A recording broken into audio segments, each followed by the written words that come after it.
జగద్గురు శ్రీకృష్ణ పరబ్రహ్మణే నమః. శ్రీ శ్రీ శ్రీ విద్యాప్రకాశానందగిరి గురు పాదుకాభ్యాం నమః. శ్రీరామకృష్ణ గురు పాదుకాభ్యాం నమః. ప్రేమపూర్వక ఆత్మ నమస్కారములు. క్రిందటి భాగములో అర్జునుడు ఎలా భగవానికి శరణయ్యాడో అదే విధముగా భగవానుడు ఆయనకి జ్ఞానబోధ చేయబోతూ ఏ విధముగా చిరు దరహాసంతో ఆయన సంబోధిస్తూ మాట్లాడతారో సంజయుడు చెప్పిన విధానాన్ని తెలియచేసుకున్నాం. ఇక్కడి నుంచి భగవద్గీత అనేది అసలు జ్ఞానఘట్టం, ఇది ప్రారంభం అవుతుంది.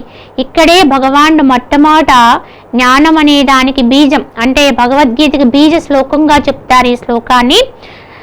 శ్రీ భగవానువాచ అశోచ్యానన్వశోచస్త్వం ప్రజ్ఞావాదాంచ భాషసే గతాసు నగతాసుంచ నానుశోచంతి పండితాః. భగవానుడు ఈ విధంగా చెప్తున్నారు, పార్థ, దుఃఖింప తగని వారిని గురించి నీవు దుఃఖించుచున్నావు. పైపెచ్చు మహావివేకి వలె మాట్లాడుచున్నావు. చచ్చిన వారి కొరకు కానీ ఉన్నవారి కొరకు కానీ పండితులు దుఃఖించరు అన్నారు.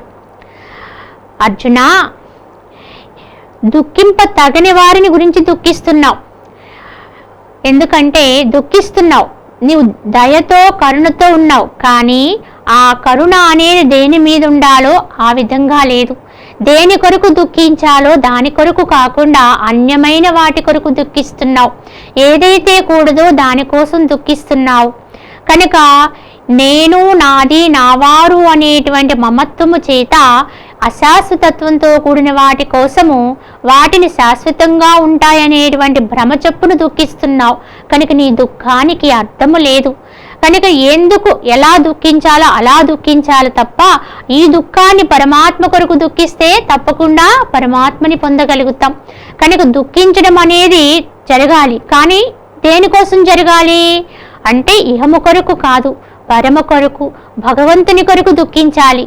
రామకృష్ణ పరమహంస చెప్తారు, భగవంతుడు కన్నీళ్లు కారిస్తేనే దొరుకుతాడు అని.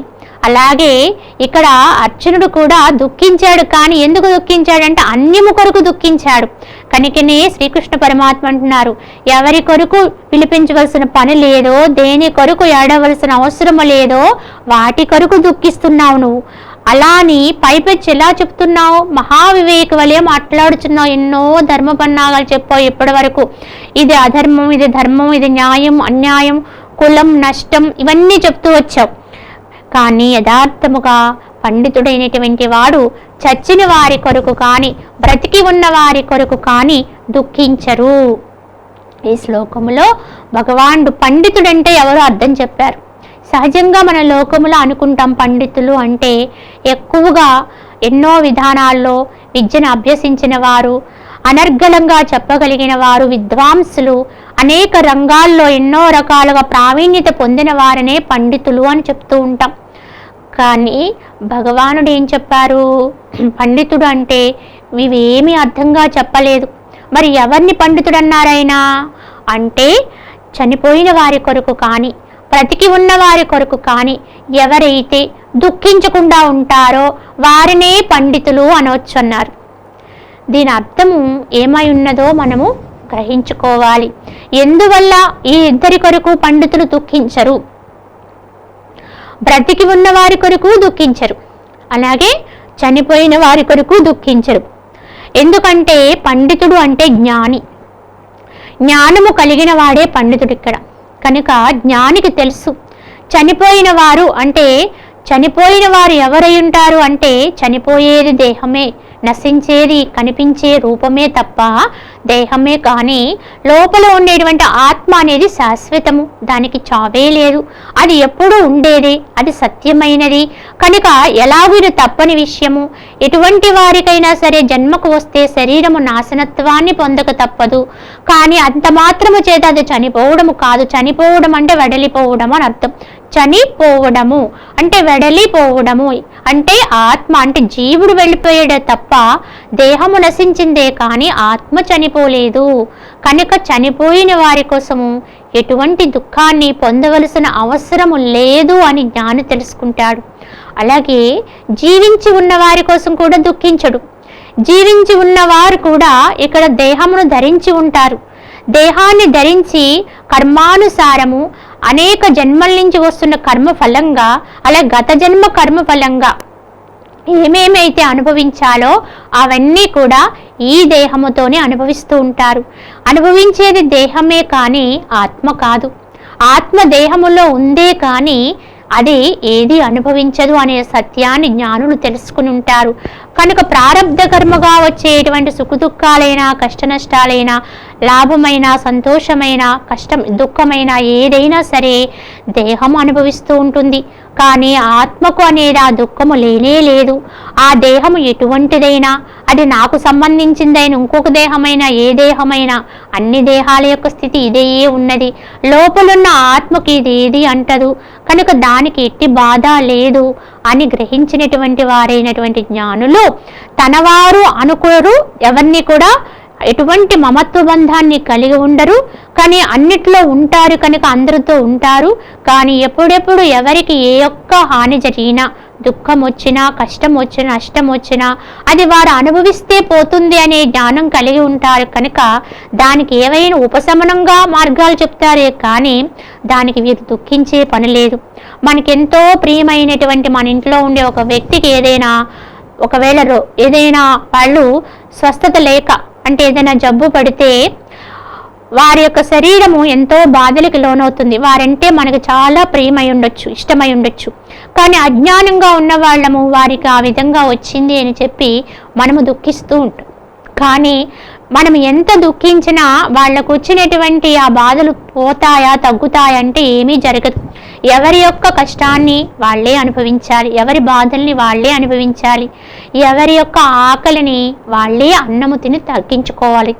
అంతే తప్ప ఇంకొకళ్ళు దాన్ని స్వీకరిస్తే, ఇంకొకళ్ళు అన్నము తింటే వారి యొక్క ఆకలి అనేది ఎలా తీరదో అలాగే దేహరీత్యా అనుభవించే బాధలు కూడా ఆ దేహముతోటి అనుభవించాలి తప్ప ఇంకొకరు స్వీకరణ చేయలేరు.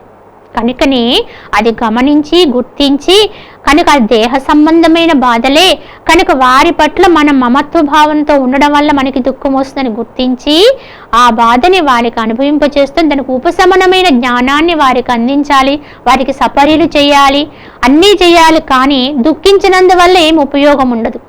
ఇది జ్ఞాని తెలుసుకుంటాడు.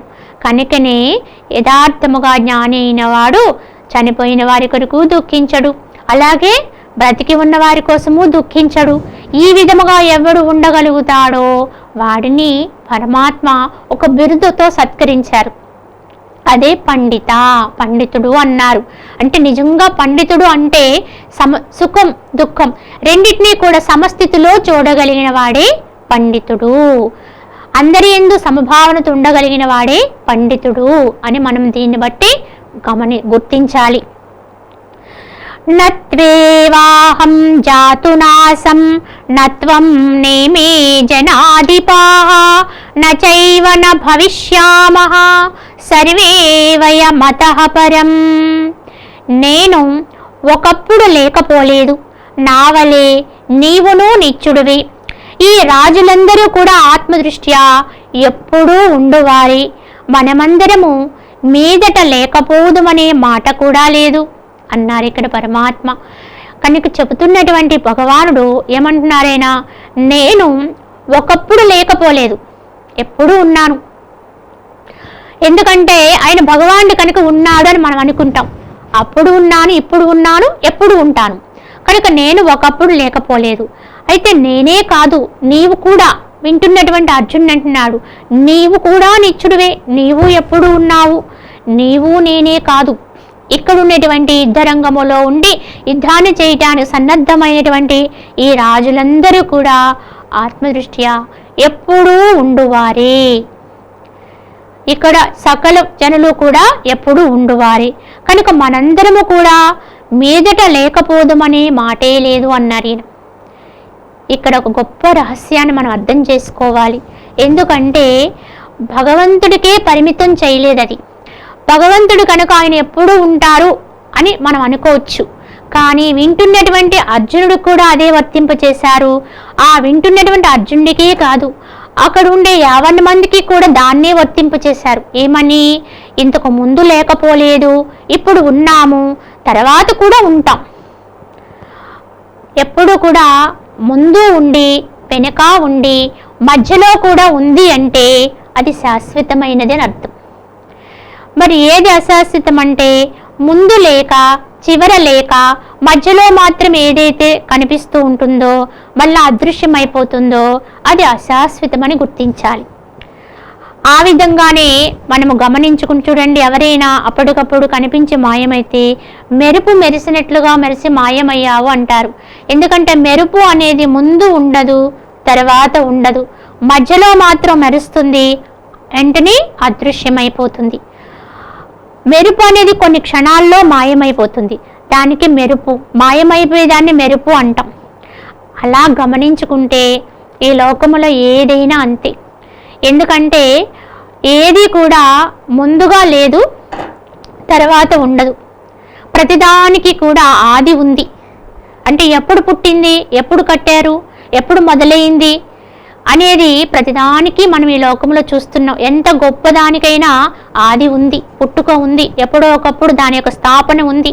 ఒక సంస్థ కానివ్వండి, ఒక విధానం కానీ ఏదైనా సరే ప్రతిదానికి మనము ఒక తారీఖు నిర్ణయిస్తాం. ఇదిగో ఈ యొక్క తేదీని ఇలా ప్రారంభమైందని చెప్తాం. అంటే ప్రారంభం అనేది ఉంది అంటే అంతము అనేది తప్పకుండా ఉంటుంది. ఆది అనేది ఉంటే అంతం అనేది తప్పకుండా ఉంటుంది అనేది గమనించాలి. కనుకనే ముందు అంత ప్రారంభం అనేది ఉంది అంటే ఇంకొకటి కూడా గమనించాలి. ప్రారంభం అనేది అప్పుడయ్యిందంటే అంతకు ముందు లేదు. అంతకు పూర్వము లేని దానికి ముందు ఉంటుంది. నేను పలానా తేదీ రోజున పుట్టానండి అంటే దేనికి పుట్టాము అంటే దేహానికి పుట్టినరోజు ఉంది, దాన్నే మనం పుట్టామనుకుని నేను నా యొక్క జన్మదినం ఈ రోజండి అని చెప్తున్నాం. అంటే అంతకు ముందు లేవు, అంతకు ముందు ఈ దేహం లేదు. ఆ రోజు నుంచే కనిపించింది. ఈ లోకములోకి ఈ యొక్క భూమి మీదకి ఇది వ్యక్తమైన రోజునే జన్మదినంగా నిర్ణయించి ఆ తేదీని నిర్ణయించి చెప్తాం. అంటే పుట్టిన యొక్క దినము మనం చెప్పాము అంటే అంతమయ్యేటువంటి ఒక రోజు తప్పకుండా ఉంటుంది. అలాగే పుట్టక ముందు అది లేదు, తర్వాత అంతమైపోయిన తర్వాత కనిపించదు. అంటే చివర మొదలా కూడా లేదు, మధ్యలో మాత్రం ఉంది. ఏమిటి? ఈ దేహం. ఈ దేహమే కాదు, ఈ లోకములో చూస్తున్న ప్రతి ఒక్కటి ఇంతే. ముందు లేదు, వెనుక లేదు, మధ్యలో మాత్రం వ్యక్తమవుతుంది, మళ్ళీ కనిపించకుండా పోతుంది. ఇలా మధ్యలో మాత్రం కనిపించిపోయేది ఏదైనా సరే అశాశ్వతమే, లేని దాని కిందే లెక్క. మరి ఏది నిత్యము అంటే ముందు ఉండాలి, తర్వాత ఉండాలి, మధ్యలోనూ ఉండాలి. అలా 3 అవస్థల యందు ఏదైతే ఉంటుందో అదే సత్యం. మరి అది ఏమై ఉన్నది? మనము విచారణ చేసుకుంటే అలాంటిది ఏది కూడా, ఈ కళ్ళతో చూడబడేది ఏది కూడా అలా ఉండేది ఏదీ లేదు. కంటితో చూస్తున్నామంటే దానికి తప్పకుండా ఆది అంతం ఉన్నదాన్నే చూడగలుగుతున్నాం.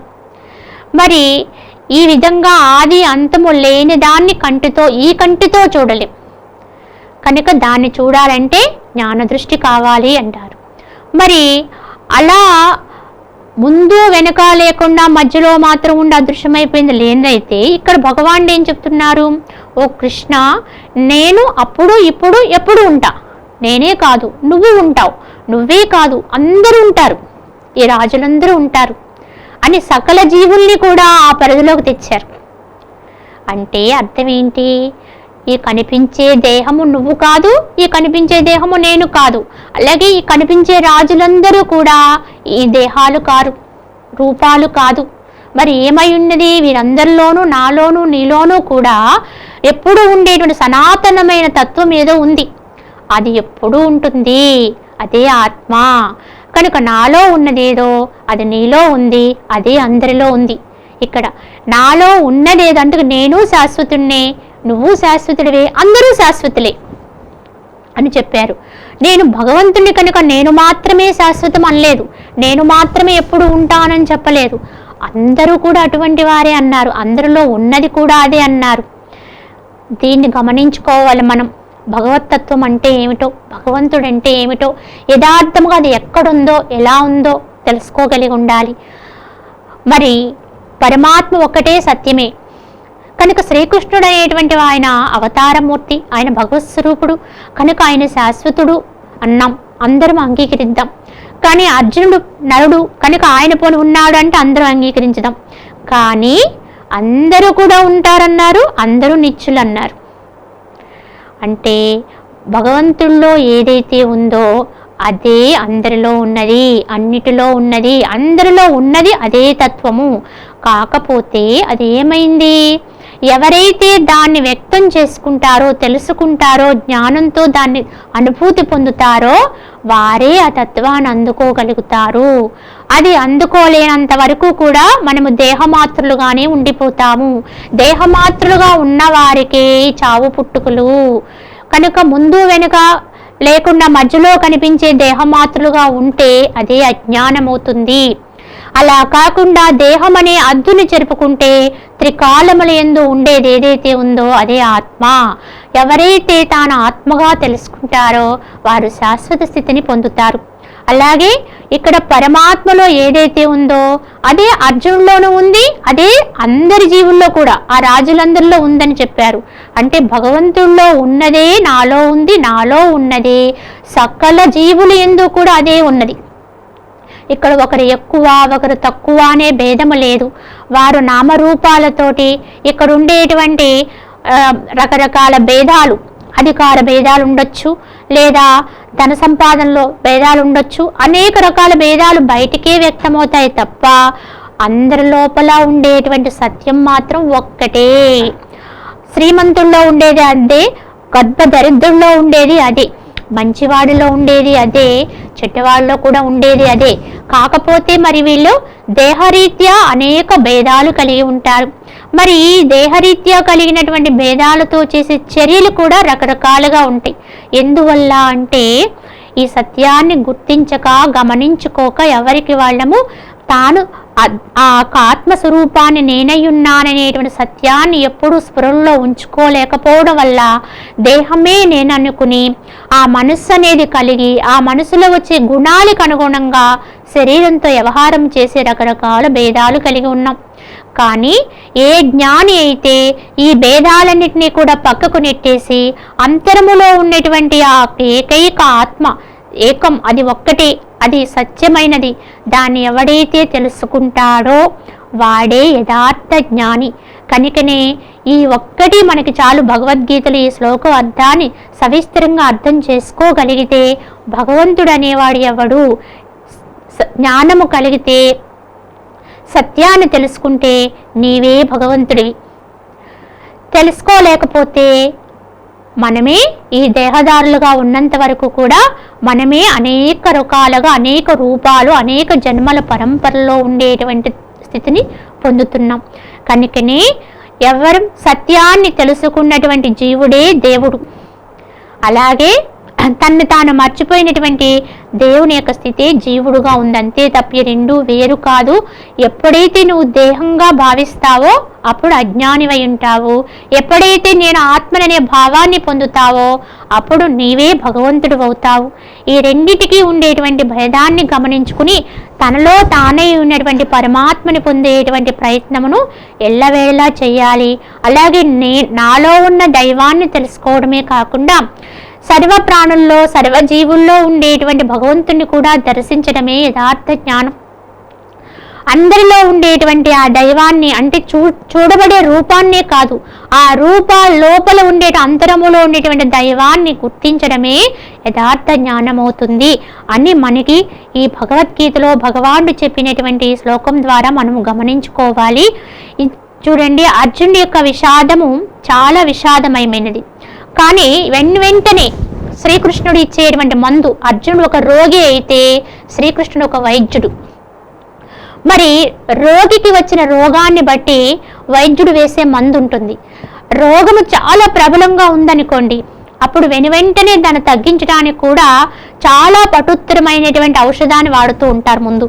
అది కొద్దిగా తగ్గిన తర్వాత అప్పుడు నెమ్మదిగా తగ్గిస్తూ వస్తారు. అదే విధముగా భగవద్గీతలో ఇప్పుడు ప్రారంభంలో భగవానుడు చెప్పిన ఈ శ్లోకాలు అంటే ఈ సాంఖ్యయోగములో ఇచ్చినటువంటి జ్ఞానం అంతా కూడా మొట్టమొదట రోగి యొక్క ఆ ఉద్రిక్తతను తగ్గించడానికి వాడే మందు లాంటిది. అంటే చెప్పవలసిన సారాంశానంతటినీ కూడా ముందే అందించేశారు. అప్పుడు అక్కడ ఉండే అజ్ఞానపు ఉద్రిక్తత కొంత తగ్గిన తర్వాత అప్పుడు నెమ్మదిగా మిగతా అధ్యాయాల్లో చెప్పిన జ్ఞానాన్నంతటినీ కూడా క్రమక్రమంగా అర్జునుడికి అందించి ఉండవచ్చు. కనుక అర్జునుడి యొక్క అజ్ఞానం పోవడానికి మనకి ఈ ఒక్క శ్లోకం చాలు. కానీ ఇంకా ఎంతో చెప్పుకుంటూనే వెళ్ళారు ఆయన. ఎందుకని? ఎంతవరకు దాన్ని ఎవరెవరు తీసుకునే వాళ్ళు ఉంటారో అంతవరకు తీసుకుంటారు కనుక అది అందరిని ఉద్దేశించి చెప్పినది కనుక పరంపరగా మనకి జ్ఞానాన్ని అందించారు భగవానుడు. ఇంకా ఏం చెప్తున్నారు? దేహినోస్మిన్ యదా దేహే కౌమారం యవ్వనం జరా తదా దేహాంతర ప్రాప్తి ధీరస్తత్ర నమోహ్యతి. ఈ శరీరమునకు బాల్యము, యవ్వనము, వార్ధక్యము అనే దశలు ఎలా అయితే మారి మారి వస్తున్నాయో అదే విధముగా ఆత్మకు కూడా ఆయా దేహములు మారి మారి వస్తూ ఉంటాయి. దేవుడు ఈ విషయంలో కంగారు పడడు. అంటే శరీరము పుట్టుకతో బాల్య అవస్థలో ఉంటుంది, తర్వాత కౌమారం వస్తుంది, యవ్వనాన్ని పొందుతుంది, వార్ధక్య స్థితి. ఈ 4 అవస్థల్ని అందరూ అంగీకరిస్తున్నాం. కానీ తర్వాత ఇంకొక అవస్థ ఉంది, దాన్ని మాత్రం అంగీకరించలేకపోతున్నాం. దేహాంతర ప్రాప్తి అంటే ఈ శరీరాన్ని విడిచి మరొక శరీరమునకు మార్పు చెందుట, ఒక గృహాన్ని విడిచి ఇంకో గృహానికి తరలిపోవుట అనేది అది మనకి ఎంత సులభమో అంత సులభంగా ఈ యొక్క దేహములో ఉండేటువంటి ఆత్మ ఇంకొక శరీరానికి ప్రయాణం అయిపోయేటువంటి అవస్థనే దేహాంతర ప్రాప్తి అవస్థ. కానీ సహజంగా లోకములో ఉన్నటువంటి మానవులందరము కూడా మొట్టమొదటి 4 అవస్థల్ని సహజంగా తీసుకుంటూ ఉంటాం. కానీ దేహాంతర ప్రాప్తి అనే 5వ అవస్థని మాత్రం చాలా అది దుఃఖభూయిష్టమే, దుఃఖకారకమైనదిగా భావిస్తూ దానికి భయపడుతూ ఉంటాం, దాన్ని మరణంగా భావిస్తూ ఉంటాం. కానీ అది మరణము కాదు, దేహమును మార్పు చేసుకోవడం. ఆ విధంగా ఇది తెలుసుకునేటువంటి ధీరుడు ఈ విషయంలో కంగారు పడడు అన్నారు. ధీరుడు అంటే వాడే అందరికంటే ధీరుడు, ధైర్యము కలిగిన వాడు. అలాగే ధీరుడిని బలవంతుడు కూడా అంటారు. నిజానికి ధైర్యము అనేది బయట విషయాల్లో ఎంత గొప్పదిగా ఉన్నా అది ఒక్కొక్కప్పుడు వీగిపోతూ ఉంటుంది. కానీ ఎవరికైతే ఆత్మధైర్యం ఉంటుందో, నేను ఆత్మనే కానీ దేహాన్ని కాదు అనేటువంటి పరమ సత్యాన్ని జీర్ణించుకోవడం కాదు, అదే అసలైన సత్యం. కానీ దాన్ని మరల మనం జ్ఞాపకం చేసుకుంటూ ఉండాలి, స్ఫురణకు తెచ్చుకుంటూ ఉండాలి. అది మరిచిపోయినటువంటి సత్యం తిరిగి మనం మళ్ళీ స్మరణకు తెచ్చుకుంటూ ఉండాలి. కానీ ఎప్పటి నుంచో మనము ఈ అసత్యానికి అలవాటు పడిపోయి ఉన్నాం కనుక ఈ మనసు ఇప్పుడు దాని నుంచి బయటపడడానికి కొంత తప్పకుండా శ్రమించాలి. తప్పకుండా దాని భావాన్ని మార్పు చేసి క్రమంగా దాన్ని మళ్ళీ ఆత్మభావంలోకి తీసుకురావాలి. అనేక జన్మల నుంచి అది దేహానికే పరిమితమైనటువంటి భావనలతో ఉండిపోయింది. కానీ ఇప్పుడు మనము ఈ యొక్క జ్ఞానాన్ని తెలుసుకుని మహనీయులు ఎందరో మనకు అందిస్తున్నటువంటి జ్ఞానపూర్వక బోధల్ని ఆలకించి తద్వారా మన మనసు యొక్క భావాన్ని మార్పు చేసుకోవాలి. క్రమంగా మనలో ఉండేటువంటి ఆ మానసికమైనటువంటి స్థితిని మార్పు చేసుకుంటూ నేను దేహమును కాను ఆత్మనే, నేను దేహమును కాను ఆత్మనే అని క్షణము గుర్తు చేసుకుంటూ ఉన్నప్పుడే స్వభావం మారిపోతుంది. క్రమంగా ఎప్పుడైతే నేను ఆత్మననేటువంటి స్థితి స్థిరపడిపోతుందో వాడికి ఇంకా అజ్ఞానం అనే దరిదాపులకు రాదు. అప్పుడే వాడి ఈ దేహాంతర ప్రాప్తిని కూడా ఒక సహజావస్థగా తీసుకుంటాడు. అసలు వాడికి దేహాంతర ప్రాప్తి అనే ఆ స్థితికి వెళ్ళిపోయిన వాడికి దేహాన్ని మార్పు చేసుకునే అవసరం కూడా ఉండదు. కనుక ఇలాగ దీని మరణాన్ని కూడా సహజంగా చూడగలిగిన స్థితి ఎప్పుడు వస్తుందో వాడే మహాధీరుడవుతాడు అని చెప్పి మనకి ఈ శ్లోకం ద్వారా భగవానుడు తెలియచేశారు. మాత్ర స్పర్శాస్తు కౌంతేయ శీతోష్ణ సుఖ దుఃఖదా ఆగమాపాయనో నిత్యా తాన్ స్థితిక్షస్వ భారత అన్నారు. ఇంకా ఏం చెప్తున్నారు? కుంతీపుత్ర, ఇంద్రియములు విషయములతో కూడినప్పుడు శీతోష్ణ సుఖదుఖములు సంభవిస్తూ ఉంటాయి. ఆ కూటమి స్థిరము కాదు, కలిగి పోచూ ఉంటుంది. కాబట్టి ఓ భరతవీర నిబ్బరించుకొనుము. అసలు మనకి ఈ కష్టాలు, దుఃఖాలు, సుఖాలు, ఈ ఉద్వేగాలు అన్నీ ఎందుకు వస్తాయో చెప్పారు పరమాత్మ. ఏమంటున్నారు? మన దేహమునకు ఉండేటువంటి ఇంద్రియాలు, ఈ ఇంద్రియాలు వెనక ఉండేటువంటి జ్ఞానేంద్రియాలు, వాటికి మూల శక్తి ఏదైతే ఉందో అది విషయములతో కూడినప్పుడు, భౌతికములో ఉండేటువంటి విషయాలతో అది సంఘటమైనప్పుడు, కూడినప్పుడు అప్పుడు సంప్రాప్తమవుతూ ఉంటాయి. ఇది శీతలమని, ఇది ఉష్ణమని, దుఃఖమని, సుఖమని, ఇవన్నీ కూడా సంప్రాప్తమవుతూ ఉంటాయి. ఎప్పుడైతే అంటే ఇప్పుడు ఇంద్రియాలు ఉన్నాయి, ఈ ఇంద్రియాలు మనం అనుకుంటాం, బయటికి కనిపించే ఇంద్రియాలు అనుకుంటాం. కళ్ళు, చెవులు, ముక్కు, నోరు, ఈ యొక్క శరీరము, చర్మము, ఇవన్నీ ఇంద్రియాలని చెప్తాం. కానీ ఇవి ఇంద్రియాల అంటే ఇంద్రియాల్లా కనిపిస్తున్నాయి, నిజానికి ఇవి ఒక అవయవాలు. కానీ అవయవాలు పనిచేయాలంటే అవయవాల వెనక వీటన్నిటికీ కూడా ఈ యొక్క శక్తిని ఇచ్చేటువంటి ఒక ఇంద్రియ తత్వం ఉంటుంది, జ్ఞానం. దాని ద్వారానే ఇవి పనిచేస్తూ ఉంటాయి. కళ్ళ వెనుక ఆ ఇంద్రియాన్ని ప్రోద్బలం చేసే శక్తి ఉంటుంది, దానివల్ల చూడగలుగుతూ ఉంటాయి. ఆ విధంగా ఇంద్రియాలు ఎప్పుడైతే బయట విషయాలతో సంపర్కం పెట్టుకుంటాయో, ఆ శక్తిని ఉపయోగించుకున్నటువంటి ఇంద్రియము బయటికి వస్తుందో, ఈ విషయాలన్నిటిలోని కూడా అవలోకిస్తూ అది సత్యం అని నమ్ముతుందో, అప్పుడే మనకి ఈ భౌతికంలో ఉండేటువంటి ద్వంద్వాలన్నీ అనుభవానికి వచ్చేస్తాయి.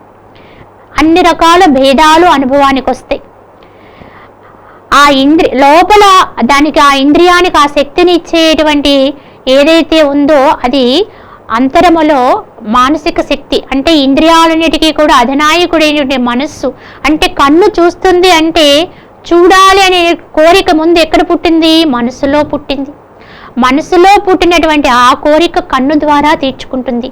కానీ ఆ ఇంద్రియానికి చూడగలిగే శక్తి కూడా ఆ మనసులోకి వచ్చిన శక్తి ద్వారానే దీనికి అందుతుంది. ఎందుకే మనసుకి చూడాలనే కాంక్ష పుట్టడానికి కావలసిన శక్తి ఎవరిస్తారు అంటే పరమాత్మ నుంచి వస్తుంది. ఇంతకు ముందు చెప్పుకున్నాం, నీలోనే భగవంతుడున్నాడు అని, అలాగే సర్వుల్లోనూ భగవంతుడున్నాడు అని. కనుక నాలోనే ఉండేటువంటి దైవం నీవు భగవంతుడివే, నేను అదే, అందరూ అదే అని చెప్పారు. కనుక మన లోపల ఉండేటువంటి ఆ దైవత్వము నుంచే శక్తి తీసుకున్నటువంటి మనస్సు ఈ ఇంద్రియం ద్వారా ఆ శక్తిని ప్రసారం చేసి దాని ద్వారా భౌతికములో ఉండిన విషయాలను అనుభవించడానికి కూడబలుక్కుంటుంది. కానీ ఇంద్రియాలు ఎప్పుడైతే బయట వైపుకు చూస్తాయో అప్పుడు ద్వంద్వాలన్నీ కూడా సమకూడుతూ ఉంటాయి. ఈ కూటమి స్థిరము కాదు, కలిగి పోవుచూ ఉంటుంది. కాబట్టి ఓ భరతవీర నిబ్బరించుకొమ్ము, దీన్ని నిదానంగా నిబ్బరించుకోండి అని ఇక్కడ భగవానుడు హెచ్చరిస్తూ అసలు మనకు వచ్చే సుఖదుఖాలకి మూలమేమిటో తెలియజేశారు ఈ శ్లోకములో. ఈ ఇంద్రియాలు కనుక విషయాలతో సంపర్కం పెట్టుకోకుండా లోపల వైపుకి తిప్పుకోగలిగితే అసలు ద్వంద్వాలే లేవు, అన్నిటినీ కూడా సమంగా చూడగలిగే స్థితి వస్తుంది. కనుక నువ్వు ఆ విధంగా కనుక చేయగలిగితే ఈ దుఃఖం అనేది ఉండనే ఉండదు భరతవీర. కనుక దీన్ని నిబ్బరించుకో, ఈ దుఃఖము నీది కాదు, ఈ మనసు ఈ వైపుకు తిరిగి ఉంది కనుక ఈ దుఃఖం నీకు వచ్చింది. కానీ మనసు నువ్వు లోపలికి తీసుకుంటే నీకు అసలు దుఃఖమే లేదు అని భగవానుడు ఇక్కడ ఉద్బోధ చేస్తూ అర్జునుడికి చెప్తున్నట్టుగా చెప్తూ అందరినీ హెచ్చరిస్తున్నారు. మిగతాది వచ్చే భాగంలో తెలియచేసుకుందాం. హరి ఓం తత్సత్.